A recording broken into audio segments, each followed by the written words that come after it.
Hello, welcome to Yoga Foundations with me, Hazel from Hazel Lily Yoga. So today I'm going to be answering some of your FAQs, whether you're a beginner, an experienced, practiced yoga goer, or if you're somewhere in between, then hopefully I've got a few answers to some questions that might help wherever you are on your yoga journey. So let's start at the beginning. Yoga mats. Do I need a yoga mat to practice yoga?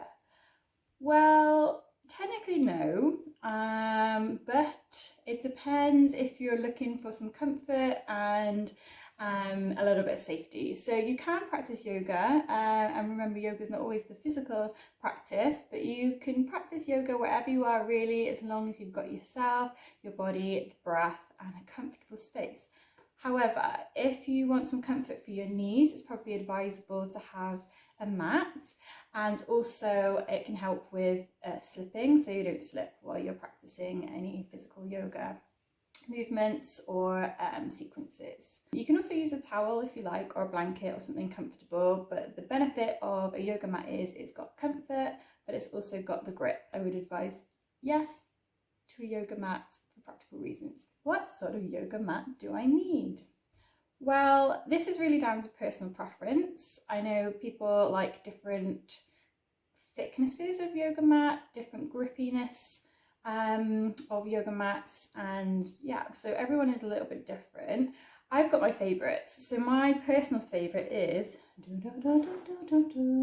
a cork yoga mat. So this is from corkyogis.com, and they are amazing. I'm not getting paid to promote this, by the way. These are just generally my favourite products. So cork is sustainable, it's eco-friendly, and it's almost like self-cleaning. You don't really have to clean it that often because of its antiviral and antibacterial properties. So you do need to still give it a clean every now and again, but it doesn't like absorb all of the yuckiness like a plastic yoga mat would.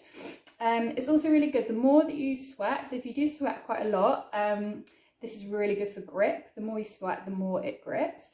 And although if you think about cork, you might think it's quite like a cold texture. In fact, it actually is perfect to cool you down and to warm you up. So this is my number one favourite. The only downside with the cork mat is it's a little heavier to transport.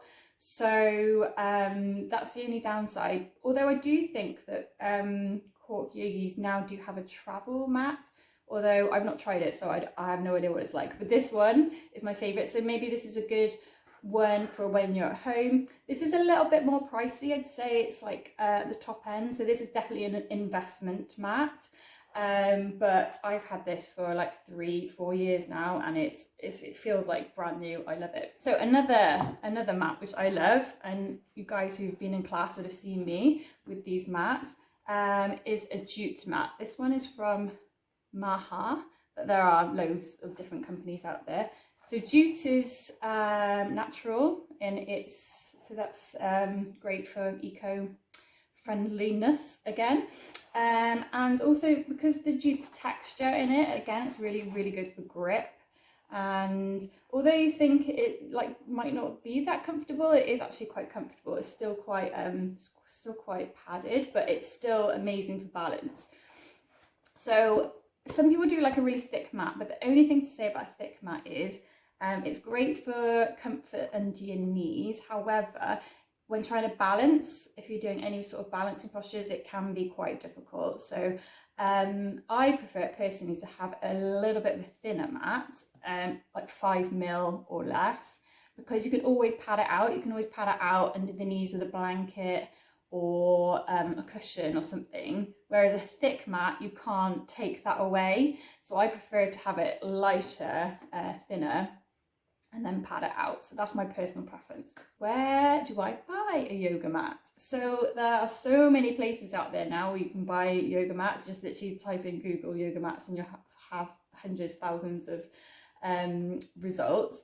So these two I just talked about, the Cork Yogis and Maha, any jute ones you can get online via their websites. But if you're looking for more budget friendly, because this one's probably in a range of like 25 to 55, 65. But they are really durable and long lasting. But if you're looking for something for a little bit more budget friendly, in the interim, I would say TK Maxx is actually a really good bet. I've seen some really good mats there, ranging from anything like £10 up. Again, it's good to like look at the specifications to see what sort of style you think of mat would suit you for you and your body. But most supermarkets have them now. I think I saw one in Lidl recently, so you know that's a good place to start as well if you're looking for something in the meantime just to get you started, and then you could maybe invest in a more durable mat along the line. How do I clean my yoga mat? So, disclaimer, always check the manufacturer information before cleaning your mat. Every mat is different and every material is different, so I don't want you ruining any mats on my advice here. So what I use for a sort of daily spritz is this lovely spray. I don't know if you can see that there. And this is actually from a lady called Katya Yoga, and she sells products on Etsy, and she has her own website as well. But this is essentially essential oils, witch hazel, and water. So you could probably make your own. I haven't got around to doing that yet, but I probably should.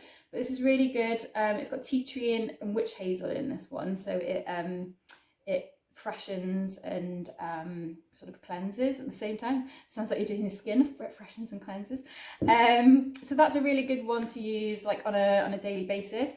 If you're going out to in-person classes, I'd say get a bit more durable with the old antivirus wipes before and after, just for a little bit extra safety in this given climate.